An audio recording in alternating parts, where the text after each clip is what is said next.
So hello guys, welcome back to our channel सब पढ़। So आज हम अगेन पढ़ने वाले हैं अर्ली मेडिवल। हमने लास्ट वीडियो में भी एक बार पढ़ लिया था अर्ली मेडिवल, बट हम इसको अगेन स्टार्ट करेंगे।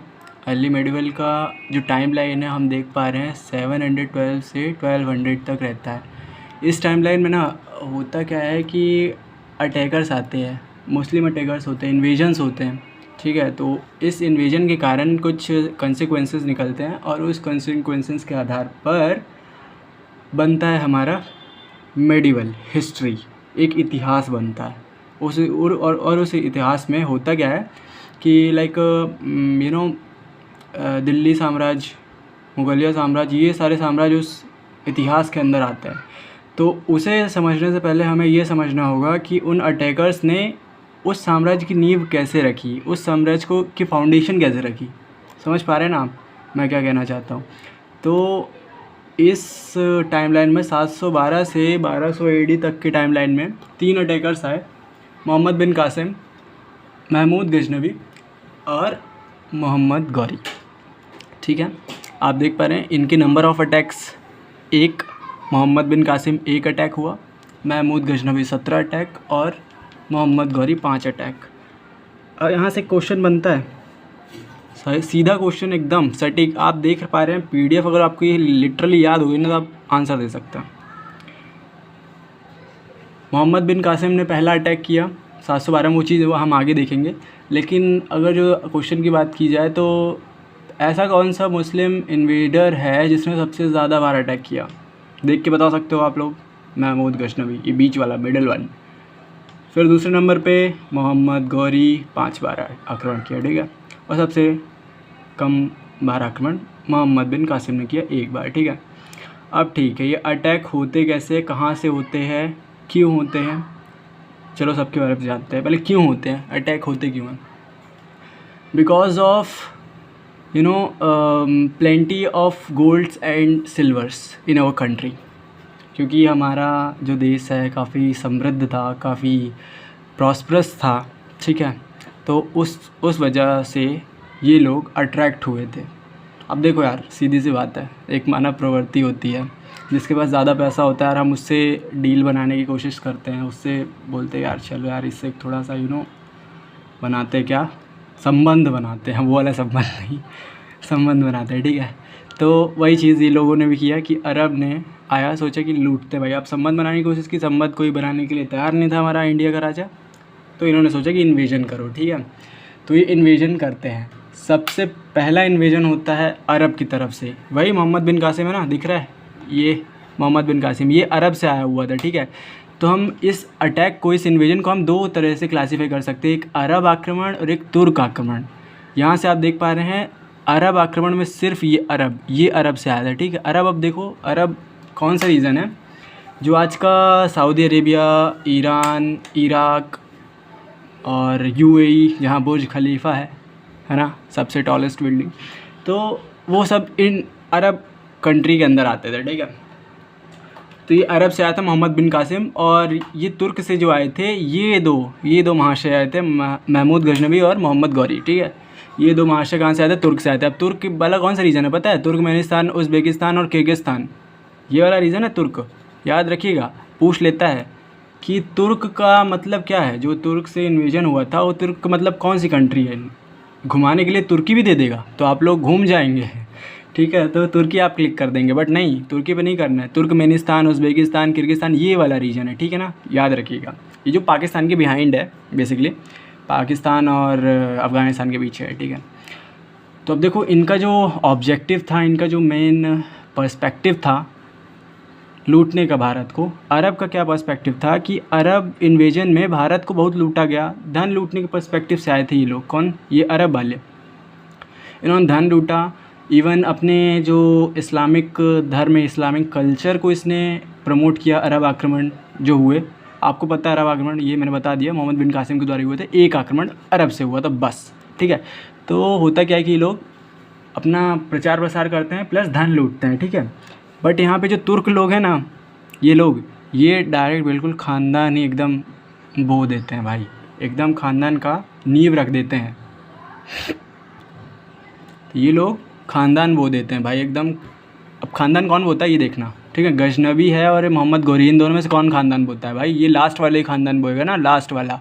अपने कुछ जो बच्चे हैं उसके फिर बच्चे, मतलब ठीक है ना, वही आगे बढ़ाएंगे वंश, है ना। तो वही चीज़ होता है।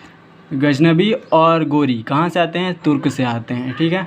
इतना आपको पता चल गया, क्लियर है, ठीक है। हम पढ़ते हैं अब सबसे पहला आक्रमणकारी मोहम्मद बिन कासिम के बारे में, जो कि हमें पता है अरब से आया था। अरब कौन सा रीजन है? ईरान और ये वाला रीजन है, ईरान फ़ारसी वाला रीजन है। फ़ारस उसे ईरान को ही कहते थे, हाँ, कन्फ्यूज़ मत होना, मैंने फ़ारस नहीं बताया तो आप लोग कन्फ्यूज़ हो जाए कि फ़ारस क्या बोल रहा है। तो यही आजकल का ईरान वाला रीजन फ़ारस कहलाता था। चलो हम पहले मोहम्मद बिन कासिम के बारे में पढ़ते हैं, ठीक है। मोहम्मद बिन कासिम ने एक ही बार अटैक किया। पहला अटैक जो था इसका वो 712 ईडी में था, सिंध के ख़िलाफ़ था।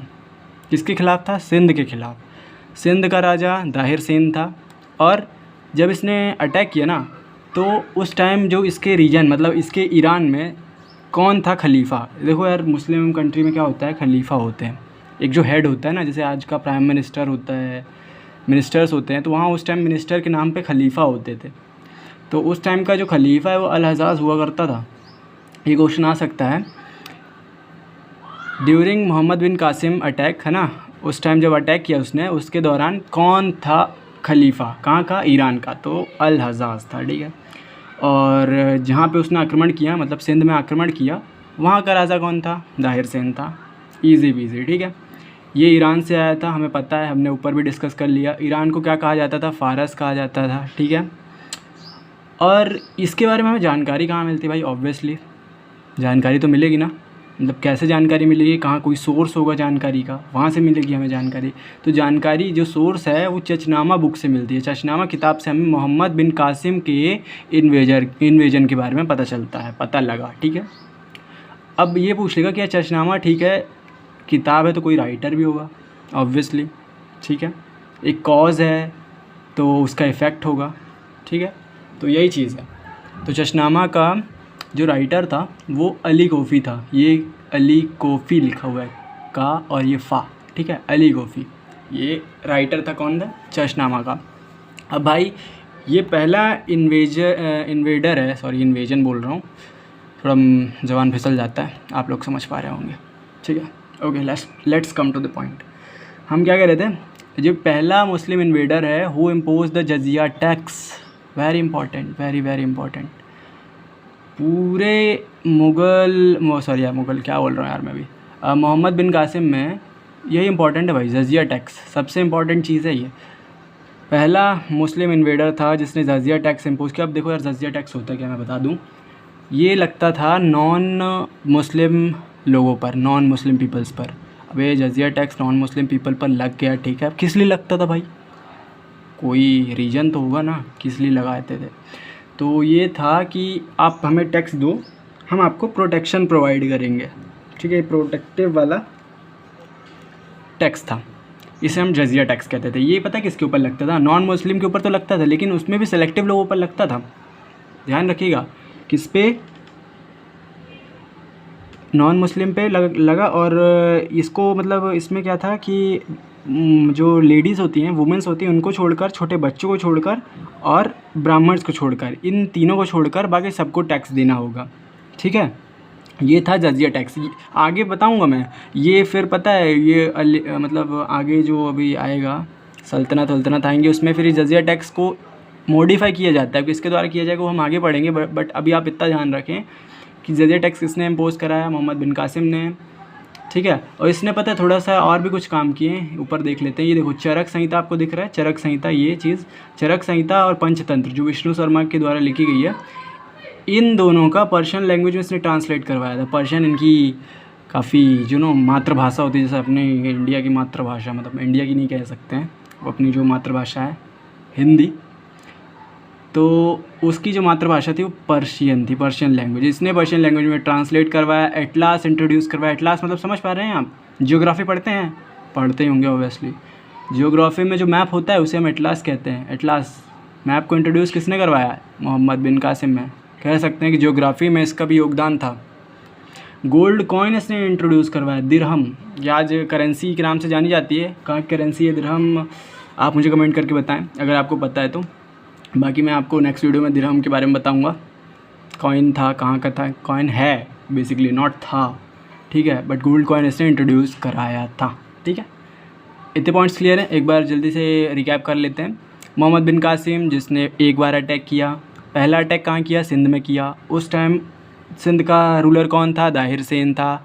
जब इसने सिंध पर अटैक किया, उसके रीजन मतलब मोहम्मद बिन कासिम के रीजन का खलीफा कौन था, अल हजाज। रीजन मतलब समझ पा रहे हैं ना, रीजन मतलब भूमि, ठीक है, भूमि, लैंड, और एक टेरिटरी है ना, उस रीजन का कौन था, खलीफा कौन था, अल हजाज, ठीक है। ईरान से आया था। ईरान को हम क्या कहते थे, फ़ारस कहते थे। चशनामा किताब से हमें इसके बारे में जानकारी मिलती है। चशनामा किताब के जो राइटर है वो अली कोफ़ी है। इसने अटलास इंट्रोड्यूस कराया, गोल्ड कॉइन इंट्रोड्यूस कराया जिसे हम दिरहम नाम से जानते थे। चरक संहिता एवं पंचतंत्र का पर्शियन लैंग्वेज में ट्रांसलेट कराया, ठीक है। और सबसे इंपॉर्टेंट चीज़ रह गई भाई, ये जजिया टैक्स सबसे पहले इंट्रोड्यूस किसने कराया, मोहम्मद बिन कासिम ने। मोहम्मद बिन कासिम यहाँ एंड होता है। अब हम चलते हैं महमूद गजनवी। ये मोहम्मद लिखा हुआ है, गलती हो गई है, माफ़ी चाहूँगा। महमूद गजनवी है ये, ठीक है। इसने सबसे ज़्यादा अटैक किया, 17 बार अटैक किया। ये आप देख पा रहे हैं 17 बार, ये 17 बार, ये 17 सबसे ज़्यादा अटैक किया, सबसे ज़्यादा लूटा भाई भारत को इसने, बहुत ज़्यादा लूटा है। क्या बताएं कितनी बार लूटा है, मैं बताता हूँ आगे, आपको पता चलेगा, आप लिटरली शॉक हो जाओगे। मैं आगे बताता हूँ आपको। पहले हम इसकी जो बायोग्राफ़ी देख लेते हैं, थोड़ा सा क्या हिस्ट्री निकालते हैं, थोड़ा हिस्ट्री बायोग्राफ़ी जो भी होता है निकालते हैं इसकी। देखो, गजनवी सुबुक्तगीन का बेटा था। ये जो गजनवी है ना, सुबुक्तगीन का बेटा था। आप बोलोगे सुबुक्तगीन कौन है? देखो यार, ये जो गजनवी है ना, ये कौन से रीजन से आया था, कहीं से तो आया होगा ना ऑब्वियसली। कहाँ से आया था? गजनी से आया था, गजनी से आया था, ठीक है। और जो गजनी का जो गजनी साम्राज्य था, इसके पापा राजा थे यार वहाँ के, देख रहे हो, राजा का बेटा था ये, ठीक है। तो उसके पापा का नाम क्या था? सुबुक्तगीन, जिसने गजनी साम्राज्य की स्थापना की थी, ठीक है। सुबुक्तगीन का बेटा कौन था? गजनवी, ठीक है ना। अब इसका जो पहला अटैक था इंडिया में, वो पंजाब के ऊपर होता है, जयपाल के ऊपर होता है बेसिकली। अब देखो यहाँ पे कहानी मोड आता है, कहानी मोड बोलते हैं स्टोरी मोड, ठीक है। स्टोरी मोड आता है, क्या है कि अब मैं देखो आपको स्टोरी बताता हूँ। होता क्या है कि सुबुक्तगीन को जयपाल मार देता है। जयपाल जो कि पंजाब का राजा है, वो मार देता है 978 AD में मार देता है। कौन? जयपाल सुबुक्तगीन को। अब भाई ऑब्वियसली इसके पापा को मारा है तो इसे चढ़ी गुस्सा भाई, तो ये बोलता है रुको भाई, अब मैं आता हूँ, अब तेरा भाई देखेगा, ठीक है। तो गजनवी आता है, फर्स्ट अटैक करता है जयपाल के ऊपर, वहाँ जयपाल को मार देता है 1101 AD में। अपने पापा के टाइम पे ना, जब इसके पापा गजनी साम्राज्य को संभाल रहे थे, तो उस टाइम ये जो गजनवी था वो खुरासान का राजा था, ठीक है, खुरासान का राजा था। और ये बना 998 में राजा बना, ठीक है। 998 में पहली बार राजा बना। कहाँ का राजा बना? ऑब्वियसली उसके पापा मर गए तो वो गजनी का राजा बना। गजनवी नाम है, गजनी का राजा बना, ठीक है। थोड़ा मेरे को कन्फ्यूज़न हो रहा है, आपको नहीं होना चाहिए बेसिकली, ठीक है। तो ये गजनी का राजा बना ऑब्वियसली अपने पापा के मरने के बाद। अब इसने डिसाइड कर लिया, जिसने भी इसके पापा को मारा है, और जो भी जहाँ से भी आता है, ऑब्वियसली इंडिया से आता था वो, जिसने मारा था, किसने मारा था? जयपाल ने मारा था, ठीक है। उसको मैं तबाह कर दूँगा। बहुत ज़्यादा अटैक किया उसने। ये सोच लिया था कि मैं अब 1001 से लेकर 1027 के बीच में, मतलब बहुत आक्रमण किए उसने ठान लिया था कि बस अब इसे तबाह कर देना जहाँ से वो आया है, और उसको भी तबाह करना है जिसने मेरे पापा को मारा है, ठीक है। तो ये 17 बार अटैक करता है। कब से कब के बीच में? 1101 के बीच में, 1101 से 1127 के बीच में, ठीक है। 17 बार आक्रमण करता है। अब इसमें से ना पूरे आक्रमण याद करने की ज़रूरत नहीं है, पहला आक्रमण याद कर लो। पहला आक्रमण जो मैंने बता दिया, जो 1101 में था, 1101 नहीं, 1001 में, 1001 में जो पहला आक्रमण था जयपाल के खिलाफ, ठीक है, ये पहला आक्रमण। और इसका जो सेकेंड लास्ट आक्रमण है, जो 1025 में सोमनाथ टेम्पल के खिलाफ़ किया गया था, वो सबसे इम्पॉर्टेंट अटैक है। कौन सा अटैक था? ये 16वां अटैक था इसका, ठीक है। और 17वां अटैक वही हुआ था, इसमें क्या था कि इसको मार दिया गया था 17वें अटैक में, ठीक है। तो वो भी याद करने की ज़रूरत नहीं है। 2 अटैक याद रखो, पहला अटैक और उसका सेकंड लास्ट अटैक, ठीक है ना, 1100 बोल रहा हूँ यार, 1025, ठीक है ना, 1025 कहाँ हुआ था, सोमनाथ के मंदिर के खिलाफ हुआ था। अब यहाँ पे हुआ क्या था, देखो मैंने आपको पहले इनिशियल जब ये पढ़ा रहा था, मैंने जब इसको स्टार्ट किया गजनबी को, मैंने बोला था कि बहुत सोना लूटा है भाई इसने, बहुत सोना चांदी लूटा है। अब आप लोग बोलोगे कि यार चलो ठीक है, कितना लूटा होगा, 1 किलो 2 किलो, यार 1 किलो 2 किलो थोड़ी लूटेगा यार, चलो मान लिया 6-7 किलो। भाई नहीं, मैं बताता हूँ, इस आप पता है सोना नापने का और चांदी नापने का एक मेज़रमेंट था, ठीक है, मन एक करके आता था, ठीक है, जैसे कि आप किलो में नापते हो ना आजकल के टाइम पे, तो वहाँ मन चलता था उस टाइम। तो इसने सोना कितना लूटा, 700 मन, और एक मन कितना था, 40 किलो। देख लो भाई, सीधा इंटू कर लो, 40 × 700 कितना होगा, 7 4 28, 28,000 किलो। देख लो भाई, बहुत ज़्यादा लूटा यार, इतना अगर मिल जाए तो अपन माला माल हो जाए। तो ये भाई, और एक चांदी कितना लूटा था, ये 1200, 1200, मतलब 1200 मन लूटा था, ठीक है।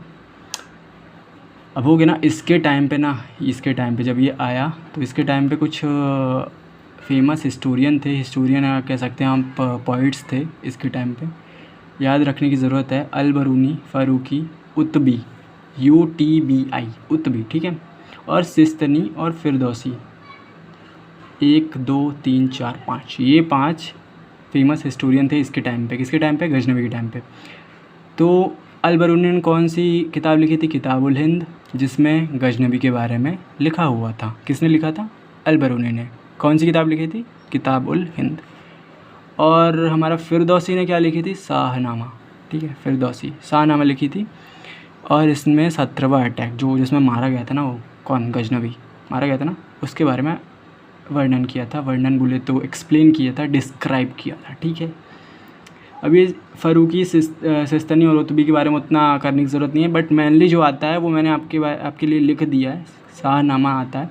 लाइक फिरदौसी की कौन सी रचना है, शाहनामा है, कि उसमें किसके बारे में जानकारी मिलती है, गजनवी के 17वें अटैक के बारे में, ठीक है। अब ये देखो, अल कादिर बिल्ला, ठीक है, अल कादिर बिल्ला ने यामिनुद्दौला और आमिनुल अल्लाह क्या दिया था, टाइटल दिया था। अब बोलो यार, ये अल कादिर बिल्ला ये कौन है भाई, वहाँ था अल हजाज, ये अल कादिर बिल्ला। भाई देखो, इसके टाइम पे भी इसके भी टेरिटरी में कोई कौन होगा, कोई खलीफा होगा ना, था, ऑब्वियसली था। मैंने बताया था मुस्लिम में कोई खलीफा हेड होता ही है, ठीक है। तो इसके टाइम पे कौन हेड था, अल कादिर बिल्ला, ठीक है, बिल्ला से याद कर लो, बिल्ली, अल कादिर बिल्ला, ठीक है। यामिनुद्दौला और आमिनुल अल्लाह, ठीक है, ये टाइटल दिया था किसने, अल कादिर बिल्ला ने। किसको दिया था, गजनवी को दिया था। अब ये भी इम्पॉर्टेंट चीज़ है, सुल्तान का टाइटल एक्सेप्ट करने वाला प्रथम मुस्लिम इन्वेडर, ये रूलर नहीं है ना, रूलर अब आगे आएगा, इल्तुतमिश रूलर रहता है, ठीक है, जो सुल्तान का टाइटल एक्सेप्ट करता है, इल्तुतमिश, ये देखो यहाँ पे लिखा भी है मैंने, है ना। तो इन्वेडर कौन सा पहला इन्वेडर है जिसने सुल्तान का टाइटल एक्सेप्ट किया, you can answer it easily, किसने, गजनवी। शुरुआत करते हैं मोहम्मद गोरी के बारे में। यार देखो, ये सबसे उपद्रवी इंसान था। मैं इसे उपद्रवी क्यों कह रहा हूँ, आप लोग को आगे समझ में आ जाएगा। इसने सबसे ज़्यादा तो नहीं, खैर कह सकते हैं, इसने 5 बार आक्रमण तो ज़रूर किया, लेकिन कंपैरेटिवली मोहम्मद बिन कासिम से तो ज़्यादा ही था, ठीक है। इसका जो पूरा नाम था शहाबुद्दीन मोहम्मद गौरी, ठीक है, शहाबुद्दीन मोहम्मद गौरी था। अब देखो, मैं इसे उपद्रवी क्यों कह रहा था, अब आपको समझ में आएगा। नालंदा विश्वविद्यालय आप खैर जानते ही होंगे, अगर आप हिस्ट्री पढ़ रहे हैं तो ऑब्वियसली इस चीज़ से वाकिफ़ ज़रूर होंगे आप। नालंदा विश्वविद्यालय था, ये ऐसा विश्वविद्यालय था जो इंडिया का सबसे फर्स्ट विश्वविद्यालय कह सकते हैं हम इसे, कह सकते क्या है ही, और था बेसिकली, नॉट है ना। और इस पे ना आग लगवा दी गई थी, किसके द्वारा, मोहम्मद गौरी के द्वारा, ठीक है। लेकिन आग लगाई किसने थी, बख्तियार खिलजी ने लगाई थी आग। लगवाई किसके द्वारा गई थी, मोहम्मद गौरी। मतलब लाइक देखो, मैं मोहम्मद गौरी और मेरा दोस्त बख्तियार खिलजी, ठीक है, मैं बोल दूं कि जा भाई मोहम्मद उस पे सॉरी नालंदा पे आग लगा दे, तो बख्तियार खिलजी ना, लाइक मेरा दोस्त, जाके आग लगा दे नालंदा पे, ठीक है। ये था बख्तियार खिलजी और इसके बारे में, ठीक है। तो अब देखो, मैं स्टोरी मोड ऑन करता हूँ, स्टोरी मोड में बड़ा मज़ा आता है भाई मुझे, और आई होप आप लोग को भी आता होगा। देखो होता क्या है, ये आग लगवाता क्यों है, वाई, क्यों, ठीक है। ये आग इसलिए लगवाता क्योंकि देखो एक टाइम पे हुआ था, एक टाइम ये आया था जब ये बीमार पड़ गया था। कौन? मोहम्मद गोरी बीमार पड़ा। इसने बोला कि भाई मैं तो दवाई नहीं खाऊंगा, मैं दवाई नहीं खाऊंगा ये, क्योंकि जब गया ना वैद्य के पास है, उस टाइम पे वैद्य होते थे, आज के टाइम पे डॉक्टर हो रहे हैं भाई, आज के टाइम पे डॉक्टर हैं, उस टाइम वैद्य होते थे। तो वैद्य के पास गया, बड़ा ही एरोगेंट था ये, इसलिए बोल रहा हूँ ना, उपद्रवी बहुत था यार ये, एरोगेंट इसके बहुत भरा था। बोला कि मैं तो दवाई नहीं खाऊंगा, मुझे ऐसे ही ठीक करके बताओ, आप वैद्य हो ना, ठीक करके बताओ भाई मुझे। बोला कि यार भाई जब दवाई नहीं खाओगे तो कैसे ठीक होगा, है हवा में ठीक हो जाओगे। तो इसने बोला कि नहीं आप तो वैद्य हो, आप सही करके बताओ, नहीं तो हम आपका सर कलम कर देंगे, कलम मतलब कि उड़ा देंगे, ठीक है, धड़ से अलग कर देंगे। तो अब भाई वही परेशान, भाई वैद्य लोग परेशान, और ये वैद्य कहाँ के थे, नालंदा के थे, ठीक है ना। तो अब वैद्य लोगों को क्या आइडिया आया कि कुरान तो पढ़ता है, कुरान पढ़ते थे बेसिकली, इनकी जो होली बुक है, इनकी जो मेन बुक है वो कुरान है, और हमारी आपको पता ही है भगवत गीता है। तो ना ये कुरान पढ़ रहा था, तो इन लोगों ने क्या किया, वैद्य लोगों ने दवाई लगा दी। ऑब्वियसली वो जो उस टाइम लेप हुआ करता था, ये दवाई जो आजकल की जो पिल्स आती हैं ऐसा वो नहीं था, उस टाइम लेप हुआ करता था, वो चीज़ ऐसे खाने को बोल रहे थे, बट ये खाने से डिनाई कर रहा था। तो ना वो लगा देते हैं उसके किताब में, दवाई लगा देते हैं, मेडिसिन जो उसे क्योर कर सके। तो होता क्या है, जब ये खा रहा होता दवाई, मतलब जब ये पढ़ रहा होता है कुरान, सॉरी, तो ऑब्वियसली जब हम पेज पलटते हैं तो क्या थोड़ा सा सलाइवा लगा के पेज पलटते हैं ना, तो वही वो भी कर रहा था उस टाइम पे। तो दवाई का ना थोड़ा बहुत ड्रॉप उसके सलाइवा के थ्रू उसमें जा रहा था, उसके स्टमक में, और वो उसे रिएक्ट कर रहा था उसकी बॉडी से, और उसे असर भी हो रहा था। तो बाय द टाइम वो ठीक हो गया भाई उपद्रवी इंसान ठीक हो गया। तो अब बोलता है कि चलो यार काफ़ी बढ़िया यार, इन लोग के पास तो ऐसी कोई कलाकृति है, ऐसी कोई टैक्टिक्स है जिससे वो भाई ठीक कर सकते हैं, without any pills, without any लेप, ठीक है भाई, कुछ भी मंत्र फूंक के ठीक कर सकते हैं। तो भाई ये तो बड़े खतरनाक है मेरे लिए, ऐसा सोचता था मोहम्मद गोरी, ऐसा सोचता था कि भाई बड़े खतरनाक साबित हो सकते हैं जब ये बिना दवाई के मुझे ठीक कर सकते हैं। अब उसे क्या पता था भाई कि वो लोग चुपके से उसके कुरान में दवाई लपेट दिए हैं ठीक है। तो अभी इसे लगा कि भाई ये बड़े वो लोग हैं भाई, ख़तरनाक लोग हैं, मुझे पेल सकते हैं बाय द टाइम, ठीक है। तो इसने सोचा कि भाई पूरे बुक को, मतलब पूरे जो नालंदा विश्वविद्यालय को आग लगा दो, उसमें जितने भी लोग हैं सारे मरेंगे ही मरेंगे, लेकिन किताब भी मर जाएंगी, किताब मर जाएगी मतलब किताब जल जाएंगी। अब किताब जल जाएंगी तो ऑब्वियस सी बात है भाई, उसमें जो भी लिखा होगा, जैसे ही मेरे नोट्स है, नोट्स से ही मैं पढ़ता हूँ ना, मैं आपको पढ़ाता हूँ नोट्स से, तो जो नोट्स उसके सारे जल जाएंगे, पता भी नहीं चलेगा भाई कि यार कैसे विधि बनानी है, क्या करना है, ठीक है ना। तो दवाई ववाई मतलब सब उनका समाप्त हो जाएगा, ईच एंड एवरीथिंग। तो यही चीज़ होती है भाई, इसलिए इसने नालंदा विश्वविद्यालय पे आग लगाई थी, ठीक है। इतना आपको समझ में आया स्टोरी। अब ये पहला ऐसा था, मतलब पहला ये कह सकते हैं इन्वेडर था जिसने गॉडेस लक्ष्मी की जो होती है ना फ़ोटो प्रिंट करवाई थी, ठीक है। अब अपने कॉइन्स पे प्रिंट करवाई थी, अपने ऑब्वियसली कॉइन्स पे प्रिंट करवाएगा, ठीक है। तो होता क्या है देखो यार कि ये जब, अब इसके पीछे एक कहानी सुनाता हूँ मैं। ये जब जाता है लूटने जाता है, ठीक है, तो इंडिया में ऑब्वियस सी बात है भाई, लक्ष्मी जी को बहुत पूछते हैं, ठीक है। तो उस टाइम पे क्या होता था, हर एक जगह पे लक्ष्मी जी की फ़ोटो लगी होती थी, चाहे वो लैंडलॉर्ड के पास चला जाए, चाहे वो शॉपकीपर्स के पास चला जाए, भाई उनके सिक्के में क्या था, गॉडेस लक्ष्मी की वो थी, फ़ोटो थी। तो ये कहीं ना कहीं से पता लगा कि यार भाई गॉडेस लक्ष्मी ना इनके उसमें है, तो शायद हो सकता है पैसा इनको इसीलिए आ रहा है, ठीक है। तो ये भी चालाकी किया, बोले भाई मैं भी प्रिंट करवा लेता हूँ, मैं भी धनी बन जाऊँगा। देख रहा हूँ बड़ा उपद्रवी था साला, ठीक है। गॉडेस लक्ष्मी की क्या फ़ोटो प्रिंट करवाता है, ठीक है। पहला शासक था, पहला शासक नहीं कह सकते, पहला इन्वेडर कह सकते हैं, ठीक है। यहाँ शासक गलत लिखा है। अब यहाँ पे इसके बैटल्स की कुछ जानकारी ले लेते हैं भाई। बैटल आया है, ऑब्वियसली आक्रमण किया है, तो आक्रमण कैसे, बैटल से ही हो गया ना यार, ठीक है। तो इसने जो पहला बैटल लड़ा 1175 मतलब 75 बोलेंगे ना, if I am not wrong, 75 बोलेंगे एडी में इसने मुल्तान के ख़िलाफ़ लड़ाई लड़ी।